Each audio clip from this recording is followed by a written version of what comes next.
സർവാധിപനും സർവശക്തനും അത്യുന്നതനുമായ ദൈവം എൻ്റെ പിതാവാണ്.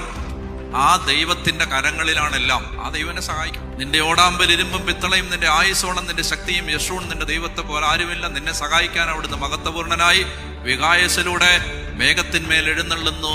നിത്യനായ ദൈവം നിന്റെ അഭയം, നിന്നെ താങ്ങുന്നത് അവന്റെ ശാശ്വത ഹസ്തങ്ങൾ. അവിടുന്ന് നിന്റെ ശത്രുവിനെ തട്ടിമാറ്റും. സൈന്യങ്ങളുടെ കർത്താവ്, വിജയം നൽകുന്ന യോദ്ധാവ് നിങ്ങളുടെ മധ്യേ ഉണ്ട്. ശക്തനും ധീരനുമായിരിക്കണം. പരിഭ്രമിക്കരുത്, സംഭ്രമിക്കരുത്. നീ പോകുന്നിടത്തെല്ലാം നിന്റെ ദൈവമായ കർത്താവ് നിന്റെ കൂടെ ഉണ്ടായിരിക്കും. ആ ദൈവം, സർവാധിപനായ ആ ദൈവം എൻ്റെ അപ്പനാണ്. ബൈബിളിലെ ആദ്യത്തെ പ്രോമിസാണിത്.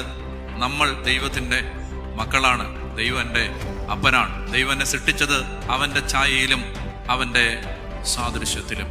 നിരാശപ്പെടരുത്. വിഷാദ രോഗങ്ങൾ, ആത്മഹത്യ, അമിത ദുഃഖം, കടുത്ത നിരാശ, ഇതിലൂടെ എല്ലാം കടന്നു പോകുന്ന പ്രിയ മകനെ മകളെ ജീവിതത്തിൽ ആവർത്തിക്കണം.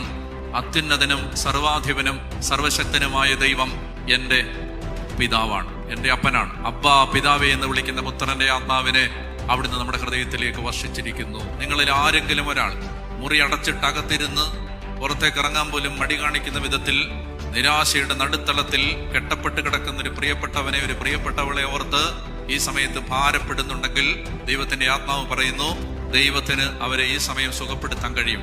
നീ ഏറ്റുപറയണം, ദൈവം എൻ്റെ അപ്പനാണ്. ആബാ, പിതാവേ എന്ന് വിളിക്കുന്ന പുത്രന്റെ ആത്മാവിനെ ദൈവം നമ്മുടെ ഹൃദയത്തിലേക്ക് അയച്ചിരിക്കും. ഒന്നിനെ കുറിച്ചും ഭയപ്പെടരുത്, ആരെയും പേടിക്കരുത്, ഒന്നിനെ കുറിച്ചും ആകുലത വേണ്ട.